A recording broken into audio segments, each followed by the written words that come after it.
Richard Childress Racing was a powerhouse in the sport of NASCAR from the 1980s through the 90s. With the help of Hall of Famer Dale Earnhardt, the team would win 6 championships over the span of 8 years. And after finishing second in the 2000 point standings, it looked as if Earnhardt would be one of the favorites to win once again. Unfortunately, due to the untimely and tragic loss of Earnhardt, Childress would be forced to put his Busch Series driver, Kevin Harvick, into the spotlight. Over the opening years of his career in the rebranded 29 car, Harvick was inconsistent. In some years, he would win races and be a top 10 driver, but in years like 2009, the 29 team showed its ugly side. Harvick finished 20th in the standings, and after a slow start to the season, it was lost. So heading into a contract year of 2010, it was clear that both RCR and Harvick needed a quick start. That quick start would begin at the 2010 Budweiser Shootout. There goes Harvick. 29 car drops to the bottom. Gosh, there's no surprise, is there? Tell you who's up on that outside and come up with a big head of steam is that 24 car. I've been watching him. That car's fast on a short run, particularly. There you go. Harvick's going to get a good bump from the 9. Come on now. Oh, there goes Biffle. There you go. All right, too much of a push. Caution's out, so the race is over. Wherever they were at the time of caution. Race is over, and they're all wrecking. This looks like Days of Thunder all over again. And Kevin Harvick will become the 4th driver to win back-to-back Budweiser shootouts. And it would continue through the duels where Harvick would come up just short. Here comes Harvick, right up the back bumper of Jimmy Johnson. And there goes Kyle Busch in the 18 car. Jumped to the high side. He gets blocked. He goes back to the bottom. Jimmy Johnson doing what a whale of a job he's doing on those tires. Stayed out. I think Boyer pushed Harvick right by him on the outside through 3 and 4. Teammates. 2 Chevys helping each other. Hey, have you ever seen this movie before? Here comes Harvick. Don't count Jimmy Johnson Jimmy out. Johnson's fighting back. It's going to be a drag. Not over yet. Check Who's the flag in the air. Jimmy Johnson. Johnson got it. And at the Daytona 500, Harvick continued the strong start. He would lead the most laps and even lead the field to the green flag of the final restart. Harvick would be shuffled back to a 7th place finish. The next week at Auto Club, Harvick would finish second to 4-time defending champion Jimmy Johnson. Due to a well-timed caution, Johnson would get the lead over Jeff Burton and Harvick. The great stroke of luck for Johnson drove Harvick to give one of his best quotes ever. Really, really lucky, too. Jimmy's a good friend of mine, but there's no way of getting around how lucky they are. You don't win 4 championships and do all the things they've done. They did a good job today in winning a race, but they have a golden horseshoe stuck up their ass. So it's, there's no way to get around that. But heading to Las Vegas, he had the points lead. And once again, he would come away with another 2nd place finish. And then also runs of 9th at Atlanta and 11th at Bristol. So, after 5 races, Harvick had a 1-point lead over Matt Kenseth. The lead would evaporate with a 35th place finish at Martinsville and a 13th at Phoenix. And after finishing 7th at Texas, Harvick entered Talladega 4th in points, now 141 behind the lucky Jimmy Johnson. Harvick would quickly gain 5 bonus points for the championship at lap 5 after he led the lap, and Harvick then stayed towards the back of the pack for the opening 130 laps before marching over to the front in the final 70.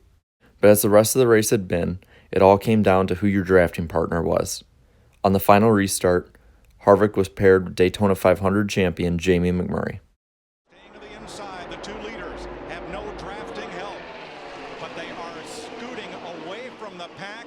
3 corners to go. Now Harvick, he'll keep pushing him, and he'll get over here to the trioval, try to make the slingshot on him. As soon as he knows that he doesn't have to worry about that 3rd place car on Montoya, he probably will try to make the move, although I don't know if it'll do him any good or not. Last chance through the trial. Here he comes.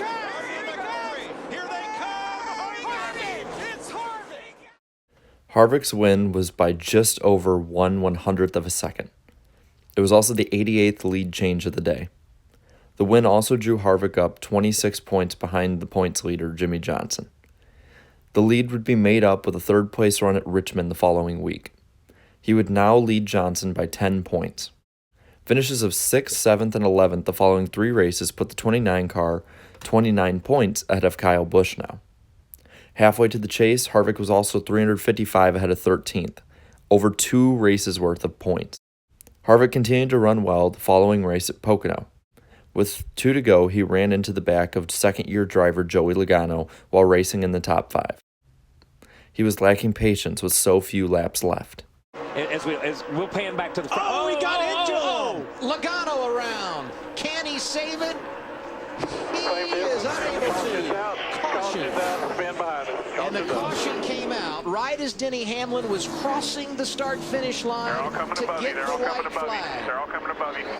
The spin caused controversy. Straight away, and decided to dump me in the next turn. I don't know what his deal is with me, but it's probably not his fault. You know, it was his wife wears a fire suit in the family, tells him what to do, so it's probably not his fault. Harvick once again seemed to have his yearly controversy. The controversy seemed to also seep into Harvick's performance the following week at Michigan, as he finished 19th.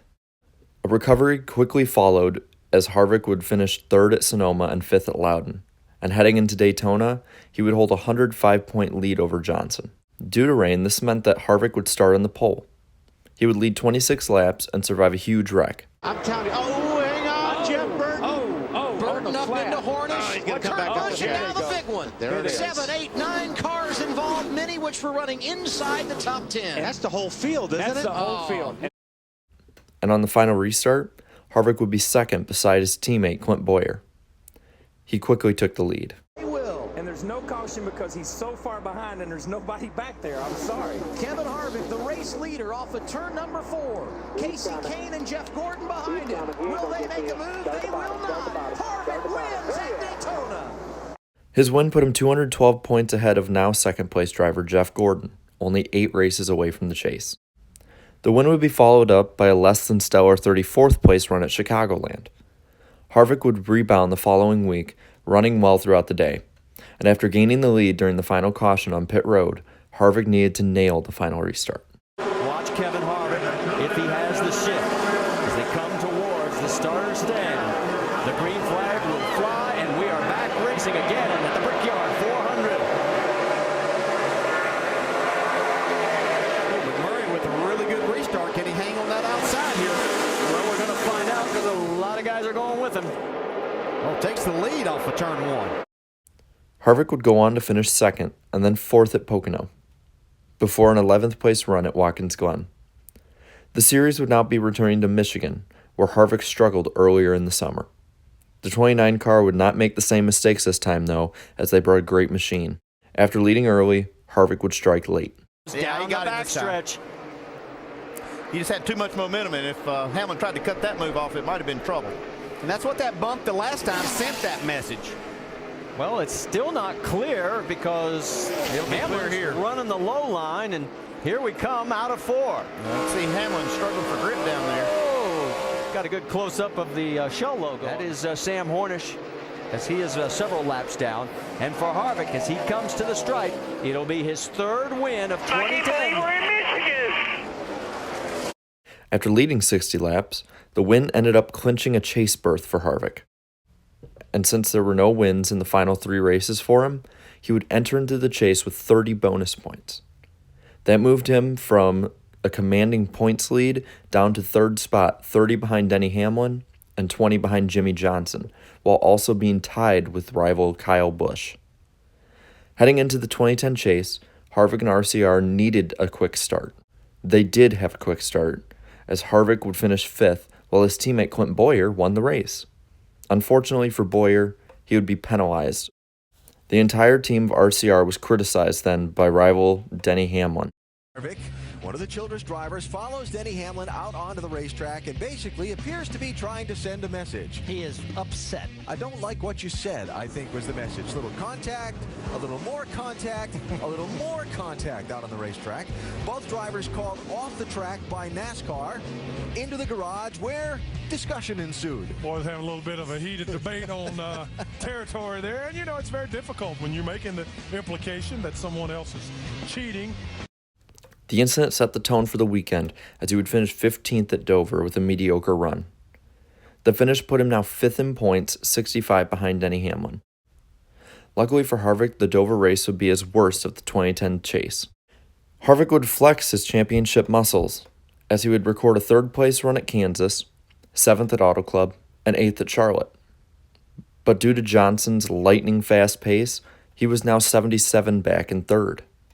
With 5 races remaining, Harvick needed to up his performance. Martinsville offered some relief for Harvick as he led 90 laps and finished 3rd, but it will only help him cut 15 points out of the 48 cars lead. Harvick needed better opportunities. One would come at Talladega. Like every restrictor plate race at Talladega, you need to survive first before you can even think about contending for the win. Harvick had always been great at this, and once again took care of his equipment and led laps for bonus points. And towards the end of the race, it was Harvick who was in contention, while his championship rivals were mired back in a huge pack. Gonna run here. Yeah, and they're trying to work. Oh, look out! That Harper's look quick. Man, Truex makes a nice save. He got pinched. White flag is out. 2.6 miles to go. Oh, trouble, the big one. On the finger, on his lid. Side over side, end over end. Kevin Harvick's going to win this race. Yeah, that's... The race is official because the white flag was displayed, and Kevin Harvick was in the race lead. He was at the lead. He was in the lead at the start-finish line, but did he continue to have... Pause. After the delayed call from NASCAR, the official call was made that Clint Bowyer would win the race, Harvick finishing 2nd. The great finish drew Harvick within 38 points now, with 3 races to go. And as the series headed to Texas, 3 drivers were left to fight for the championship: Jimmie Johnson, Denny Hamlin, and Harvick. Texas shaped up to be a great day for the latter two, as Harvick and Hamlin ran in the top 10 and 5 for most of the day. But due to pit struggles, Johnson would also struggle. Johnson's crew chief Chad Knaus would make a huge mid-race change that would shift the title fight again. Johnson's teammate Jeff Gordon had previously crashed out, so Knaus swapped the 48's pit crew with the 24's. Harvick's potentially huge championship gains faded away as Johnson recovered to a top 10, and Hamlin would win. With 2 races left, the 29 was now 59 points back of leader Denny Hamlin. And once again at Phoenix, the next week Harvick ran in the top 10, but mostly 3rd of the title drivers. Denny Hamlin was looking to take the championship away from everyone as he dominated the race, but due to poor pit strategy, Hamlin would have a 12th place finish after leading 190 of the 312 laps. Harvick would nab up a 6th place finish, 1 spot ahead of Johnson. Heading to Miami, Harvick would be 3rd in points, 46 back of Hamlin, and likely needing a little help. That help did not come from qualifying, as Harvick would roll off the grid in 28th. Though help did come in the form of the 11 car spinning out on lap 25. Oh, trouble, and it involves Hamlin. The championship points leader goes around, and can he save it? Caution is out. He keeps it off the wall. Okay, we're going to need 4 tires. Come on around. Harvick was quickly up in the top 10, flirting with the top 5 as well, as Johnson was a bit further back, and Hamlin was struggling. But as the race wound on, Johnson would become stronger, and would be the highest of the 3 championship contending drivers, with less than 25 to go. Desperation was setting in for Harvick. Remained ahead of Matt Kenseth, Kevin Harvick, and Kyle Busch as the exchange of pit stops has continued. There you see Harvick racing Kyle Busch for position after they've made their stops. Oh, Larry Tardy! Oh, man! Was that a misjudgment or was that a turn on purpose? Rusty, what do you think? Well, it looked like Kevin was trying to dart back underneath him. He had a big run and just didn't quite clear him. It looked like a racing accident to me, but boy, it's They bumped awful. earlier, though. Remember, they had some... Makes you Bring the wonder. car to pit road. Wow. See, Kevin tried to do that swap over. 10-4. Wow. Yeah, you heard Kevin's radio. So he pulled right in front of him. As a last-ditch effort, it proved to be for nothing, as Harvick rolled across the line in 3rd, 1 spot behind now 5-time champion Jimmie Johnson. Harvick would finish the season 3rd in points as well, 41 behind Johnson and now 2 behind Hamlin. After the 2010 season, Harvick would run 3 more seasons for RCR, and in 2014, he switched to Stewart-Haas Racing and would win his first championship over none other than the RCR car of Ryan Newman. Still, it makes many wonder, what if Harvick had won more races and got more bonus points in the regular season? What if Harvick didn't struggle at Dover during the chase? And what if, in 2010, Kevin Harvick captured his missing ring?